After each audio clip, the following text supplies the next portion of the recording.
The girl had been stealing his ration bars for 6 days, and on the 7th, Corin left the storage panel unlocked on purpose. He crouched behind the coolant tower in the dark of the supply bay and waited, because he needed to see her face before he decided what kind of man he was going to be about this. The station belonged to the Veth now. Humans held a single maintenance deck, tolerated because someone had to keep the water reclaimers running, and the Veth did not lower themselves to crawl through service ducts. Corin was that someone. He had counted his stores every night since the occupation, and every night one bar went missing, and the loss was not the problem. The problem was that if station security caught a thief in a human's stores, they would not ask whose hand it was. They would simply reduce the human ration to teach the humans to guard their own. So he waited to catch her first. The panel slid. A thin arm reached in, gray-skinned, the fingers too long, trembling in a way he recognized because he had seen humans tremble like that in the last winter of the siege. She took 1 bar, not 2. 1, then she froze, because Corin had moved, and the coolant light caught them both. She was a child. Veth, yes, with the flat black eyes and the ridge of bone along the skull, but small. Ribs showing through the seam of a garment 2 sizes gone. She did not run. She looked at him the way cornered things look, calculating whether it was faster to beg or to bite. "Keep it," Corin said. He said it quietly, and in the trade pigeon the dock workers used, and he saw her not understand the mercy of it, because in her experience mercy was a trap that closed a half-second later than cruelty. She backed to the duct and was gone. Corin sat there a long time. Then he did the arithmetic that would define the rest of it. He was a maintenance tech.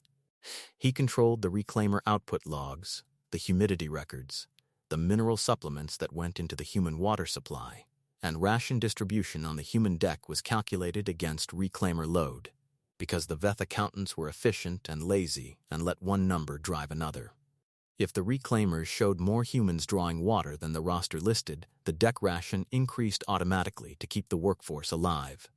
He could add a phantom draw, a ghost in the water, and the extra ration would arrive as bars in the deck locker, and one of those bars each day he could leave in the unlocked panel, and no accountant would ever flag a thing because the number would be clean. He did it that night. The first week she took the bar and vanished. The second week she left something behind, a twist of copper wire, bent into the shape of a bird. He understood it was payment, because whoever had raised her to not take without giving, even now, even here. He kept the bird in his breast pocket where the trembling in his own hands could feel it. She started coming while he worked, not close. She would sit in the mouth of the duct and watch him wrench a valve, and once when he swore at a stripped coupling she made a sound that he realized. Too late. Was a laugh. He learned her name was Syl. He learned she had no adults. He learned this without asking, from the way she rationed the single bar into 4 meals, from the way she flinched at Boots and not at his voice. Then the accountant changed. The new one was called Threvin, and Threvin did not trust round numbers. Corin heard it from the dock workers before he saw it in the logs. The old accountant had accepted that reclaimers drift. Threvin audited drift.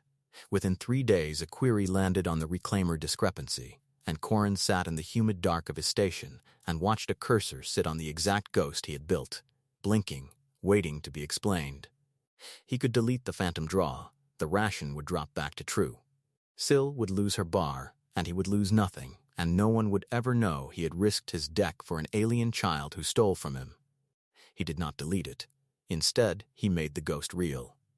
He rerouted a genuine trickle of reclaimed water into a dead line that fed the duct network, so that when Threvin sent a drone to physically confirm the draw, the drone would find water moving exactly where the number said it moved. It cost him.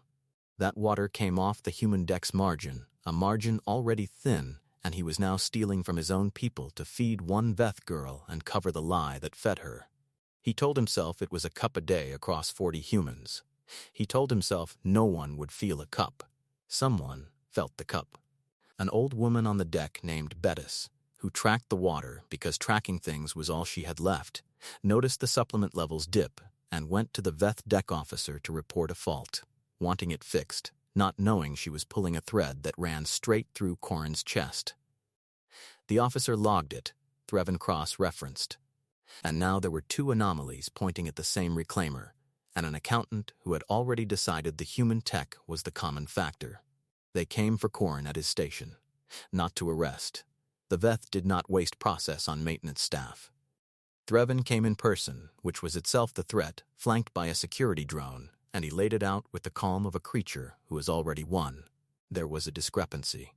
It resolved to Corin. The penalty for falsifying station resource data was removal of the falsifier and a permanent reduction of the human deck ration, because a population that harbored a liar could not be trusted with an honest allotment. Threvin did not raise his voice. He simply named the day it would happen. Tomorrow, at the shift audit, in front of the deck, so the lesson would hold. Corin understood then that the lie had grown teeth and turned on the exact people he had told himself the cup would not hurt. That night, Sil came to the panel and found no bar. She found Corin instead, sitting on the floor with the copper bird in his open hand, and she saw on his face something that made her stay when every instinct built her to run. He could give her up. That was the clean path. Produce the thief, show the Veth a starving child and a soft-hearted tech, and maybe Threvin's arithmetic would shift.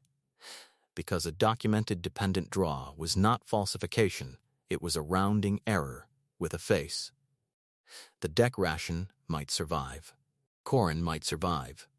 All it cost was Sil, handed to a station that fed unaccompanied Veth children into the labor reclamation queue, which was a phrase the dock workers only ever said once and then never again.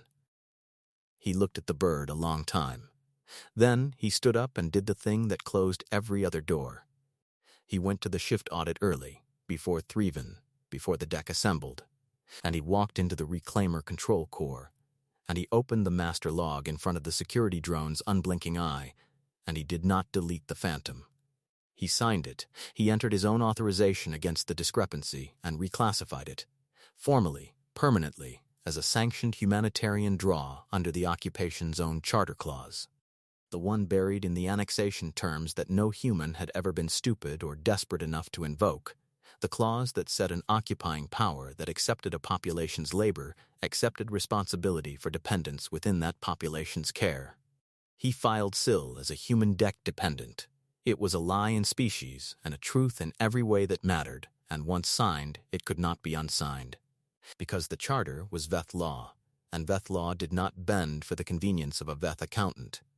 Threvin arrived to execute a falsifier and found instead a legally registered dependency claim filed correctly, sealed under the occupation's own charter, with the water to prove the draw was real. The deck assembled. Threvin stood before 40 humans and could not reduce the ration, because there was no falsification to punish. The number was clean. It had always been clean. Corin had simply made the truth expensive enough that the accountant's own law had to honor it. Threvin looked at the human tech for a long moment, and there was nothing in his face a human could read, and then he turned and left. Because a creature who worships numbers cannot argue with a number that obeys every rule. Corin's ration dropped. His alone, the tech who had signed for a dependent, now feeding 2 mouths on one allotment by the charter's own math. He had known it would when he signed. That was the cost, and he had chosen it with his eyes open, and no one made him say a word about why. Sil came to the panel that night, and it was unlocked. And it was empty, because there was nothing left to leave. She found him thinner already, and she understood, the way starving children understand these things faster than anyone. She took the copper bird from his pocket. She bent it straight. And the next day there were 2 bars in the locker.